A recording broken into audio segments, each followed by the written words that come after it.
नमस्कार, मैं श्यामगिरी। आप देख रहे हैं टीवीसीएन न्यूज। टीवीसीएन न्यूज में आप सभी दर्शकों का स्वागत है। छात्रों का जंतर मंतर पर आंदोलन और 20 जुलाई को संसद मार्च चर्चा का विषय बन गया है।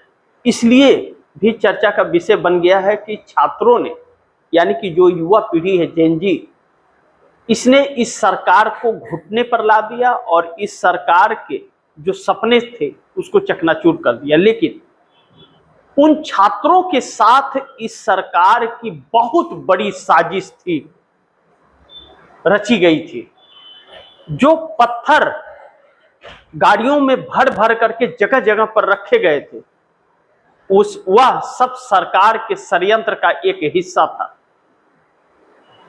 ऐसा कई जगहों पर छपा है और इसकी खोजी पत्रकार जो होते हैं इसके पूरे तह तक जा रहे हैं।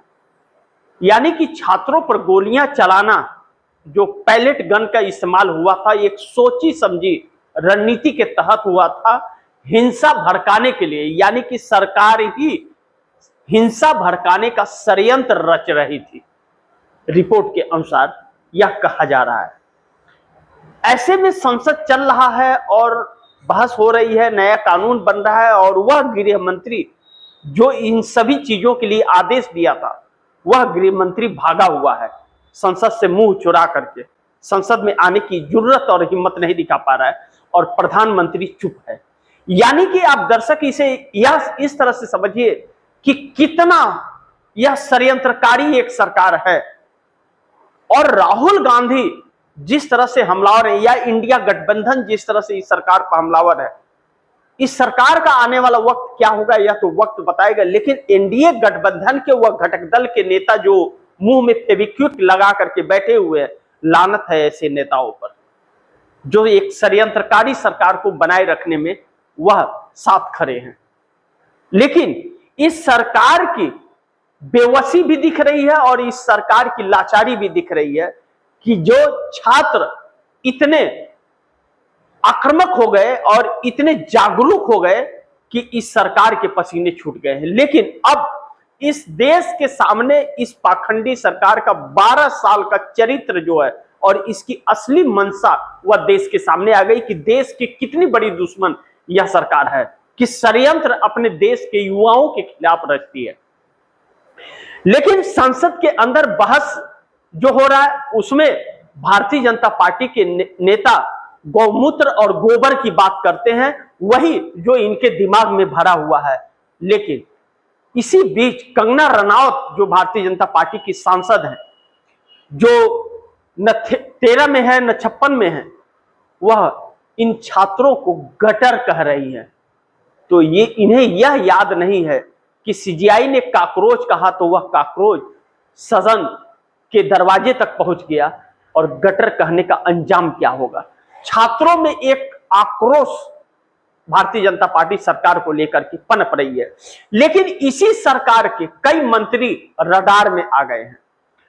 नितिन गडकरी बॉम्बे हाईकोर्ट पहुंच गए E20 पर और कहा कि यह मंत्रालय हमारा नहीं है मिलोड, यह तो हरदीप सिंह पुरी का है और प्रधानमंत्री ने इसको स्वीकृति दी, आप उनको नोटिस जारी कीजिए।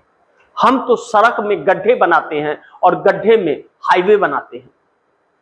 यानी कि सब उसी थाली के हैं, एक ही थाली के सब। अब नितिन गडकरी को रोड पर इनको नोटिस दीजिए, जो हाईवे बैठ रहे हैं अलग अलग जगह पर।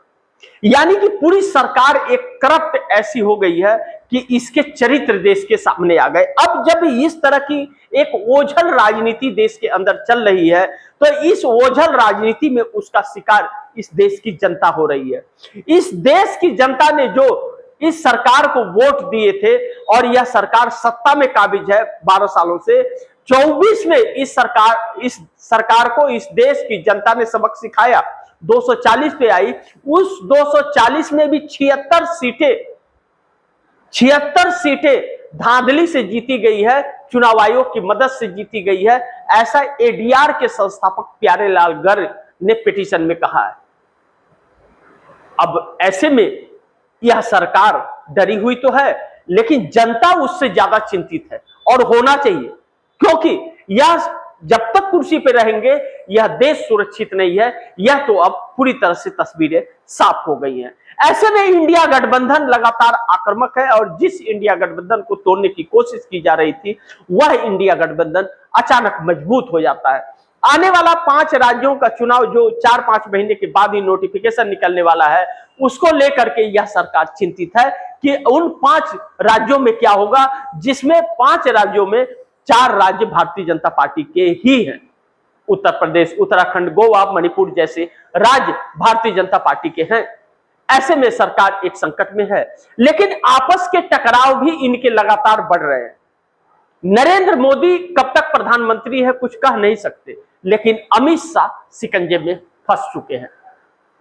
अब ऐसे में मोदी अपने आप को बचाएं या अमित शाह को बचाएं, पूरा इंडिया गठबंधन अमित शाह के इस षड्यंत्र के खिलाफ उनके सामने आंखों में आंखें डाल के खड़ा है और गृह मंत्री अमित शाह भाग पर आ रहे हैं। ऐसे में यह षड्यंत्र का खुलासा होने के बाद एक आक्रोश लोगों में फैल रहा है, लेकिन अभी भी कई लोगों पर एफआईआर की बातें निकल रही हैं, चर्चाओं में है और कई लोगों को डिटेन करने की भी, जबकि आसाम, बंगाल और उत्तर प्रदेश और बिहार के अंदर कल नोटिफिकेशन निकला था कि लोगों के एफआईआर वापस लिए जा रहे हैं और छात्रों को रिहा किया जा रहा है, लेकिन एक षड्यंत्र के तहत इसकी फिर खबरें आने शुरू हो गई है। ऐसे में छात्रों का अल्टीमेटम फिर से दोबारा मिलता हुआ नजर आ रहा है कि और ज्यादा इम्तिहान न ले, हदें न पार करें, वरना सड़क पर उतरना कोई बहुत बड़ी बात नहीं होगी, जब कहेंगे उतर जाएंगे। ऐसे में सरकार के लिए एक नई संकट तो है, लेकिन सदन के अंदर जिस तरह से इंडिया गठबंधन ने कमान संभाला है, सरकार की रातों की नींद उड़ी हुई है और कई मंत्री इस सदमे में है कि उनका इस्तीफा कभी भी हो सकता है। लेकिन उनका इस्तीफा होने के बाद इस सरकार में जो लोग हैं वह सब वही हैं, कोई ऐसा नहीं है जो अपने मंत्रालय को संभाल पाए, सब वही गोबर और वो मूत्र वाले हैं। तो ऐसे में इस देश की रणनीति क्या होगी, यह देश कैसे चलेगा? और एनडीए गठबंधन के लोग पूरी तरह से ऐसी सरकार के सपोर्ट में खड़े हैं, लेकिन भारतीय जनता पार्टी के अंदर अब चिंता सताने लगी है कि अब यह अगर सरकार रही तो पार्टी का पूरा पतन हो जाएगा और यह सब कुछ मोदी और शाह को बचाने के चक्कर में हो रहा है। ऐसे में आरएसएस के लिए भी एक बड़ी संकट उत्पन्न हो रही है, जो आरएसएस का खात्मा कर सकता है। ऐसे में एक घमासान ऐसा भाजपा में मचा हुआ है कि मोदी और शाह को कब निपटा दिया जाए और कैसे निपटा दिया जाए। आने वाला वक्त मोदी शाह के लिए बड़ी चुनौतीपूर्ण है, इस बात से इंकार नहीं किया जा सकता, लेकिन राहुल गांधी का खौफ इस सरकार के अंदर बना हुआ है और अमित शाह भागते फिर रहे हैं। देखना बड़ी महत्वपूर्ण होगा कि आगे क्या होता है। जो भी होगा खबरें आप दर्शकों तक लाता रहूंगा। आप दर्शकों की क्या राय है, क्या सुझाव है, कमेंट बॉक्स में जरूर दीजिएगा। इस खबर को ज्यादा से ज्यादा शेयर कीजिएगा, अपने दोस्तों को भी कहिएगा आगे शेयर करें। और आपने अगर टीवीसीएन न्यूज को सब्सक्राइब नहीं किया, सब्सक्राइब कर लीजिए। अपने दोस्तों को भी कहिएगा टीवीसीएन न्यूज को सब्सक्राइब करें। मिलते हैं अगली खबर के साथ, तब तक के लिए नमस्कार।